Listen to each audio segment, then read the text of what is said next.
Salut à tous, c'est Adrien, j'espère que vous allez bien. Aujourd'hui, on va tester le Xiaomi Redmi Note 5A Global Version, le nouveau smartphone d'entrée de gamme du géant chinois. Et tenez-vous bien, on le trouve aux alentours de 80 € sur internet. Allez, comme d'habitude, on ne perd pas de temps, c'est parti pour le déballage. À l'intérieur de la boîte, on retrouve d'abord le fameux smartphone que j'ai en version or, mais sachez qu'il est aussi disponible en argent et en couleur or rose. Juste en dessous, un câble de recharge qui n'est pas un USB type C. On retrouve ici le classique micro USB. Ensuite, une petite épingle pour l'éjection du tiroir SIM et un chargeur type américain. Je vous explique rapidement. La Global Version chez Xiaomi, c'est la version la plus aboutie, destinée à la base au marché taïwanais qui possède les bandes 4G B20 comme la France. C'est pour ça que si vous décidez un jour d'acheter un smartphone Xiaomi directement en Chine, préférez la version globale. Vous aurez beaucoup plus de facilité avec le réseau et surtout une ROM en français, les services de Google intégrés. Par contre, à Taïwan, les prises sont identiques à celles des États-Unis. Vous devrez utiliser soit un adaptateur, soit un autre chargeur. On fait le tour de la bête. D'abord l'écran HD de 5,5 pouces avec un Corning Gorilla Glass que j'ai personnellement déjà cassé après 2 mois d'utilisation. Pour ma défense, je n'ai jamais utilisé de coque de protection avec ce téléphone. Il embarque un appareil photo arrière de 13 millions de pixels, une frontale de 5 mégapixels, un Snapdragon 425. Je possède pour ma part la version 2 Go de RAM, 16 Go de ROM et une batterie non amovible de 3080 mAh. Elle vous permettra de tenir une grosse journée super facilement.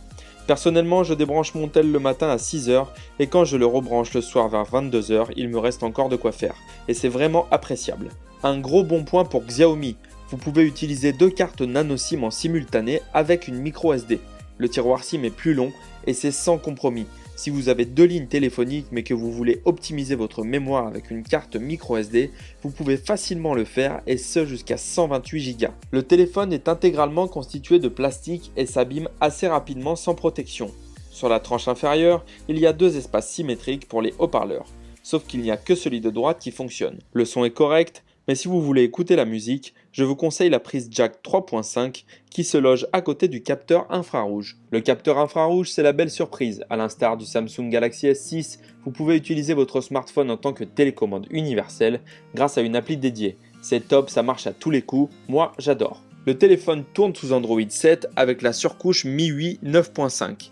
Et le moins que l'on puisse dire, c'est que Xiaomi met régulièrement à jour la ROM et les applications natives, car en 2 mois, j'ai fait une mise à jour de la ROM et 6 mises à jour d'applications. On ne se sent pas oublié, ce qui est souvent le cas quand on possède un téléphone d'entrée de gamme. En parlant de ça, j'ai réalisé un benchmark avec Antutu et le score est pas mal du tout, environ 40 000 points.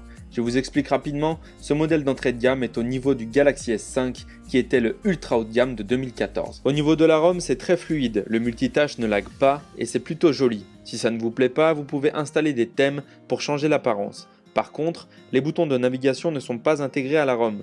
Ils sont sur la partie inférieure du téléphone et ne sont pas rétro-éclairés. Cela dit, ils sont extrêmement réactifs. Au niveau des applications de réseaux sociaux, Snapchat, Instagram, WhatsApp, ça marche parfaitement. Les photos sont belles, je vous ai mis des exemples sur Instagram, vous pouvez checker la description pour voir les liens. Niveau performance, j'ai testé PUBG avec le téléphone et si on ne règle pas la qualité au max, ça fonctionne très bien. Pas de ralentissement et l'accroche Wi-Fi est excellente. De même pour l'accroche réseau et le Bluetooth qui sont indispensables de nos jours. En bref, pour 80 €, je suis extrêmement satisfait de ce smartphone. Il m'a fait abandonner mon Honor 6C. C'est le premier téléphone Xiaomi que j'essaye et je suis conquis. J'espère pouvoir tester un jour les hauts de gamme qu'il propose. Voilà, c'est terminé. J'espère que la vidéo vous a plu. N'hésitez pas à partager et à vous abonner. Un petit pouce bleu, ça fait toujours plaisir. Et je vous dis à bientôt pour d'autres tests high-tech.